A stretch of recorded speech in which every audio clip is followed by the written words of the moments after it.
Welcome to episode 1 of Notes to Self, a little bit of a rabbit hole extension to the Small Talk with Raincraft podcast.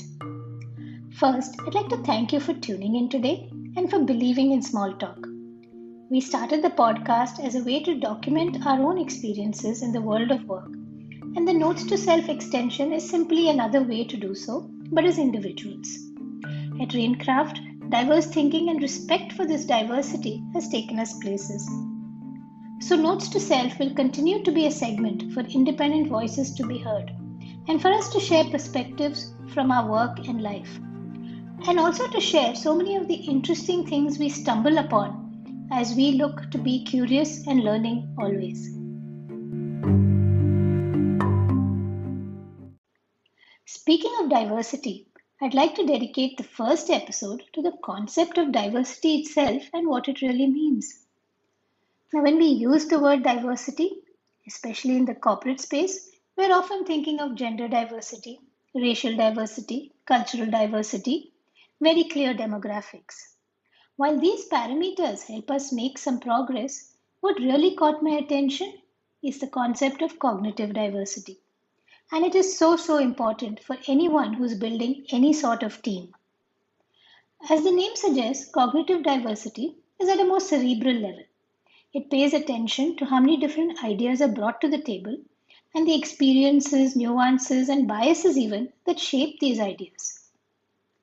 So how did I go down this particular rabbit hole? Well, I was listening to an episode of Tim Ferriss, as always, and this was with Daniel Ek, the founder of Spotify. And he happened to recommend the books by Matthew Syed. So who's Matthew Syed, I asked myself. And that took me to a really interesting career journey. Matthew Syed is an Olympian. He's a Commonwealth gold medalist. And he was the #1 table tennis champion for Britain for over 10 years. After that, he started writing for the BBC as a journalist. And now he's an author, with books like Black Box Thinking and Rebel Ideas, The Power of Diverse Thinking. This was enough to get me interested in what he has to say, and that led me to the concept of cognitive bias, aka the mistakes we make without even realizing we're making them. The example that really stands out, and one he likes to talk about often, is how we don't see the full truth sometimes. And the example is really about how the CIA missed 9/11. The author argues that the entire team at the CIA was white, male, from the West Coast, and Protestant. Their demographic aspects and cultural elements had prepped them to see several threats, but not all. When Osama bin Laden released his propaganda videos from a cave in Afghanistan, they dismissed him as a primitive threat. How can someone sitting in a cave beat the country that has the world's best communication systems, they thought. In doing so, they missed perhaps what the entire Islamic world saw. And an agent with the same religious affiliation or someone well versed with the Quran might have seen that bin Laden was making a statement by ousting himself from society, by placing himself in exile, and also sitting in a cave, just as Prophet Muhammad had at the dawn of Islam when he had a vision of God. In positioning himself thus, he served as a beacon of hope for many who were disillusioned with the ways of the existing world order, and he earned their loyalty. Now, how many of these information bubbles do we inhabit every day? Right? The social media algorithms make sure that we find our friends for sure.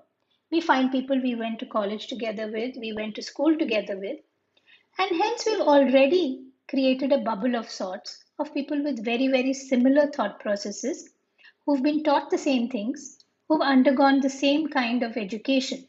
And then further, the algorithm makes sure that you see what they want you to see.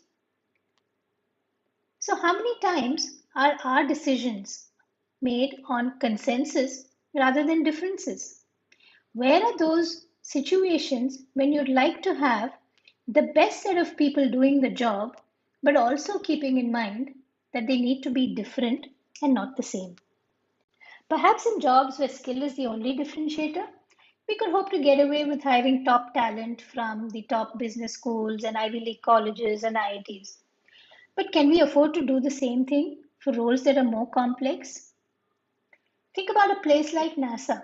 If you want the five best engineers, do you really have to look for diversity, or is it purely their skill set that's important?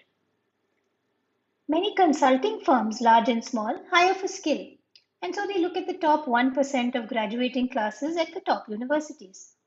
But privilege, economic backing, and even opportunities in early life determine who makes it to that college in the first place and further thins out who makes it to the top. And many of us have taken advantage of such filters. Imagine the solutions that could come from a more cognitively diverse group of consultants.